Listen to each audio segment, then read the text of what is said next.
আজ রানী গাড়ি চাপা পড়েছে, কাল মানুষ চাপা পড়বে। আমরা এর একটা প্রতিকার চাই, প্রতিকার। গাড়িগুলো ঘোরা সব। আরে গঞ্জা, রাস্তা বন্ধ কর, ওইদিকে সব। আমি যা বলছিলাম বন্ধুগণ, যতক্ষণ না পুলিশের তরফ থেকে কোনো এক অফিসার আমাদের সঙ্গে আলোচনায় বসছেন ততক্ষণ এই পথ অবরোধ চলবে। এসব কি হচ্ছে? আজ এখানে এমএলএ বিকাশ দত্ত আছে না, ওদের বাড়ির পোষা কুকুর রানী গাড়ি চাপা পড়েছে, তাই পথ অবরোধ হয়েছে। চলছে, চলবে, চলবে। একটা কুকুর মারা গেছে বলে সবার অসুবিধা করে পথ অবরোধ? চলছে, চলবে, চলছে, চলবে, চলছে, চলবে। দেখছিস না আমরা পথ অবরোধ করেছি? আমার একটা চাকরির ইন্টারভিউ আছে, আমাকে যেতে হবে। দাঁড়া দাঁড়া দাঁড়া, হট হট, সব সব সব সব, হট হট। কি বে? হ্যাঁ, আগে আমার কাছে ইন্টারভিউ দে, পাস করলে তারপর চাকরি ইন্টারভিউ দিতে যাবি। তেনো পথ ছাড়ো। পথ ছাড়বো? তুই কি বে, শুধু নিজের কথাই ভাবছিস, দেশের জনগণের কথা ভাববি না? জনগণের কথা ভাবার জন্যে মন্ত্রীরা আছে, প্রশাসন আছে, তুমি আমি না ভাবলেও চলবে। সরো, আমায় যেতে দাও। চল, অন্য রাস্তা দিয়ে যা।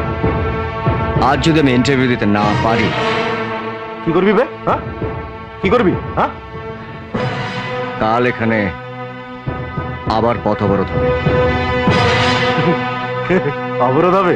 হ্যাঁ, কুকুর গাড়ি চাপা পড়েছে বলে আজ পথ অবরোধ হয়েছে। আর কাল তুই আমার হাতে মরবি বলে পথ অবরোধ হবে। না না না, যতক্ষণ না আপনারা রানীকে যে গাড়ি চাপা দিয়েছে সেই গাড়ি ড্রাইভারকে অ্যারেস্ট না করছেন ততক্ষণ আমি অবরোধ তুলব না।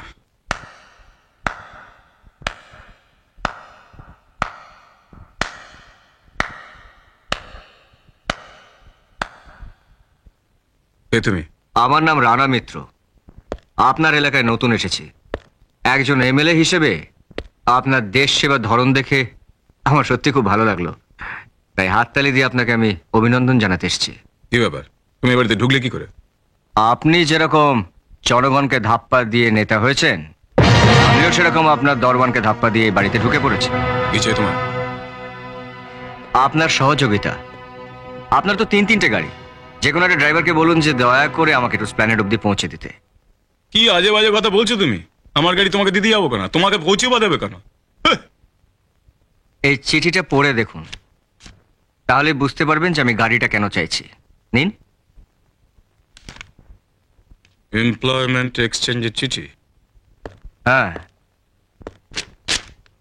10টার সময় ইন্টারভিউ।